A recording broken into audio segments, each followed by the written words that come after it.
गंगानगर से लेकर के ईटानगर तक, लेह से लेकर के लक्षद्वीप तक, one nation one tax. GST सिर्फ एक टैक्स रिफॉर्म नहीं है, आर्थिक रिफॉर्म से भी आगे एक सामाजिक रिफॉर्म का भी एक अहम कदम है। GST goods and service tax के रूप में जाना जाता है, लेकिन हकीकत में ये गुड एंड सिंपल टैक्स है। इस दिवाली में आपकी डबल दिवाली का काम मैं करने वाला हूं। इस दिवाली में आपको एक बहुत बड़ा तोहफा देशवासियों को मिलने वाला है। पिछले 8 साल से हमने जीएसटी का बहुत बड़ा रिफॉर्म किया, पूरे देश में टैक्स के बर्डन को कम किया, टैक्स की व्यवस्थाओं को सरल किया, और 8 साल के बाद समय की मांग है कि हम एक बार उसको रिव्यू करें। हमने एक हाई पावर कमेटी को बिठा करके रिव्यू शुरू किया, राज्यों से भी विचार विमर्श किया, और मेरे प्यारे देशवासियों, हम नेक्स्ट जनरेशन जीएसटी रिफॉर्म्स लेकर के आ रहे हैं। ये दिवाली के अंदर आपके लिए तोहफा बन जाएंगे। सामान्य मानवीय की जरूरतों के टैक्स भारी मात्रा में कम कर दिए जाएंगे। Promised and delivered. In one of the biggest GST reforms, the government is planning to do away with the 2 out of 4 GST slabs. The GST Council, led by Finance Minister Nirmala Sitharaman, is all set to meet on the September 3rd and 4th. The GST Council, also comprising of all states, will discuss moving to a fewer slabs. While India awaits new generation GST reforms, it is under the chairmanship of Finance Minister Nirmala Sitharaman that the GST Council meet is going to take place on September 3rd and 4th. What is expected of this?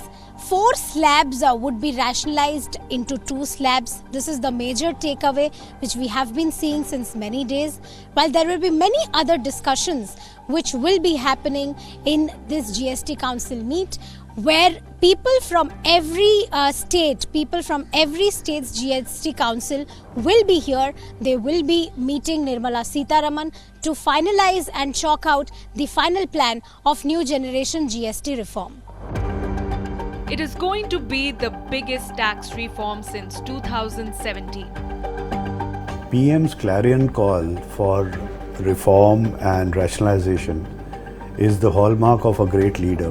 This would be a very good event in terms of catalyzing demand and increasing the penetration, and in the long run the revenues of the government also. Reducing from 4 rates to 2 rates is a very good step for the economy, because it gives certainty, it gives clarity, and it avoids litigation and disputes on the classification of the item. At the same time, it helps in ease of doing business. Bringing 12 and 18, which are actually luxury items or sin goods as we call it, to bring them at the level of the others is good, but it is not enough.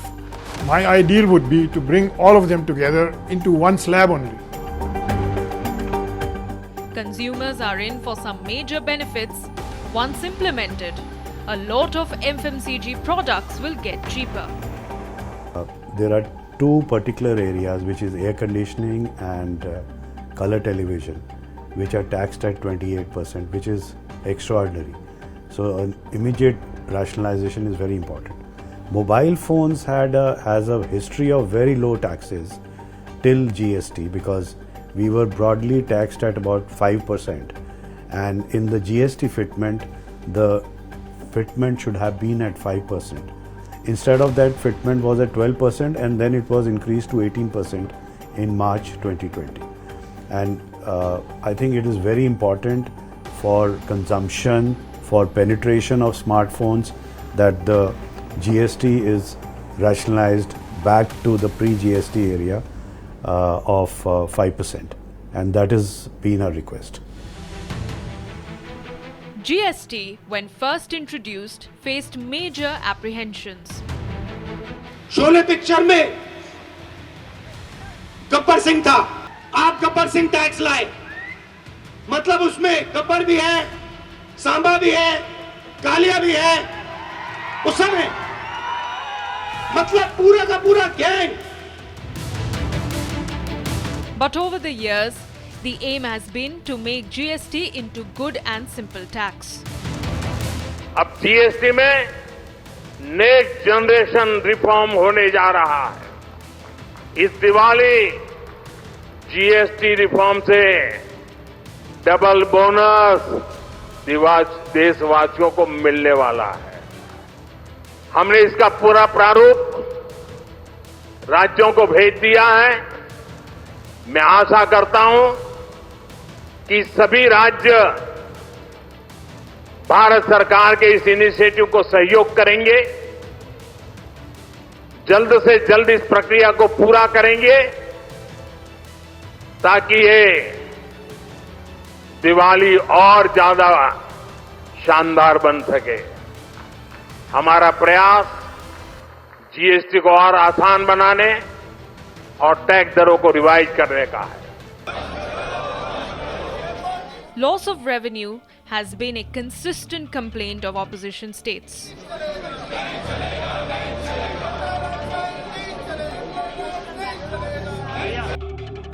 While the upcoming meeting will give more clarity, a few states have raised objections. അപ്പോൾ എന്തായാലും ഇപ്പോൾ വന്നേക്കുന്ന നിർദ്ദേശങ്ങൾ GST കൗൺസിലിൽ ചർച്ച ചെയ്യും. കുറേ ആശങ്കകൾ കേരളം പങ്കുവച്ചിട്ടുണ്ട്, മറ്റ് സംസ്ഥാനങ്ങളും പങ്കുവച്ചിട്ടുണ്ട്, അവിടെ ചർച്ച ചെയ്യും. അതിനകത്ത് പ്രധാനപ്പെട്ട കാര്യം ഇത് വരുമ്പോൾ ഒന്നാമത്തെ നമ്മൾ പറയുന്നത് ഇത് വന്നു കഴിയുമ്പം കേരളത്തിൻ്റെ ഉൾപ്പെടെ ഇന്ത്യയിലെ സംസ്ഥാനങ്ങളുടെ വരുമാനത്തിൽ വലിയ കുറവുണ്ടാവും. സംസ്ഥാനങ്ങൾക്ക് ആകെ ഭരണഘടനാപരമായിട്ടുണ്ടായിരുന്ന അവകാശങ്ങളിൽ വരുമാനത്തിനുള്ള ഏറ്റവും പ്രധാനപ്പെട്ട കാര്യം സെയിൽ ടാക്സ്, പഴയ സെയിൽ ടാക്സ്, പിന്നീട് വാറ്റായതാണ്, ആ ടാക്സാണ്. പിന്നീട് അതിൻ്റെ ഭാഗമായിട്ട് ഇപ്പോൾ ആകെ അവശേഷിക്കുന്നത് മദ്യവും പെട്രോളും ഡീസലും മാത്രമാണ്.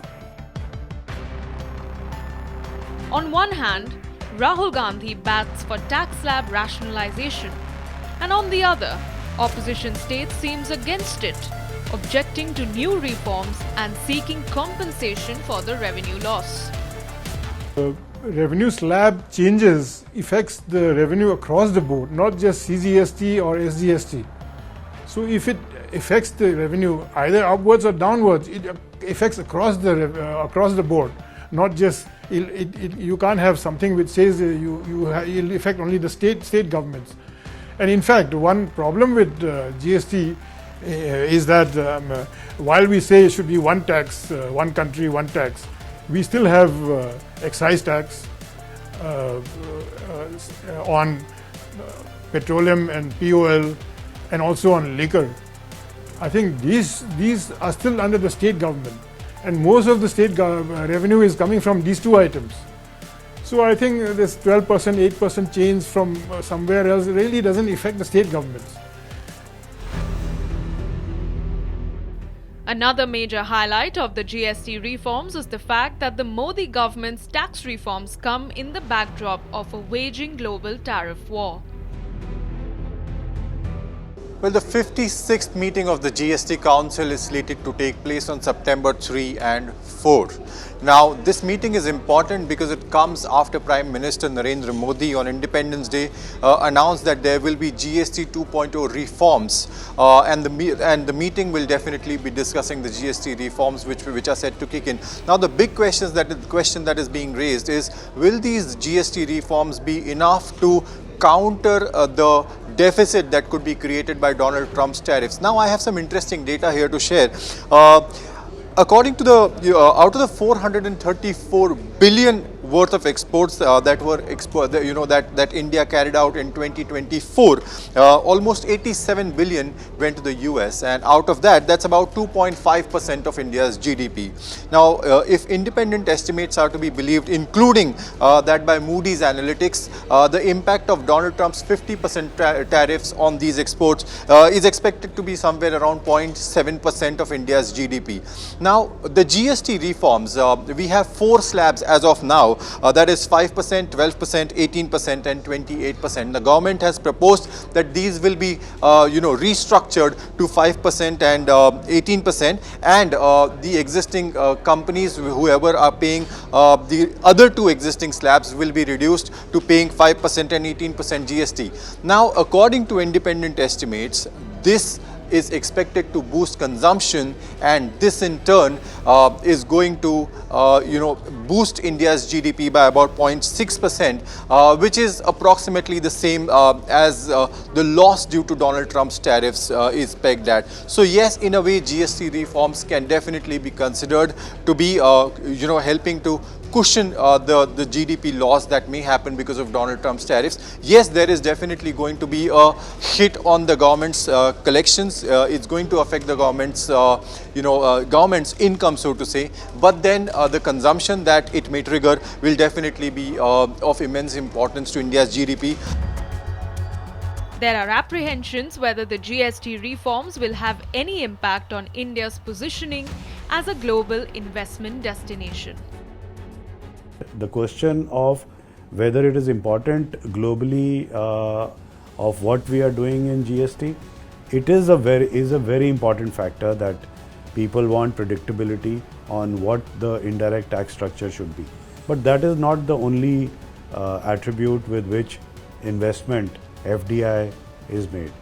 Now with this two rate structure, 5% and 18%, I believe there will be definitely more clarity, more certainty. So investor sentiment will drastically improve, and investor sentiment improves, so which will be ease of doing business.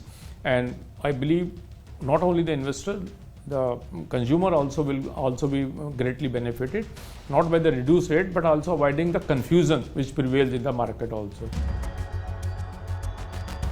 A section still believes that the current and proposed structure is not what the Modi government had promised. One nation, one tax. But the question is whether at all it is a possibility. The whole idea is that we should have one tax, one country, one tax, and a simple tax. The GST is far from being a simple tax. I think it's the most complicated tax. Of course, we have the revenue has been buoyant. It has been exponentially growing every year. It is good from the revenue aspect, but is it really good? I think this is one of the reasons why the inflation is so high.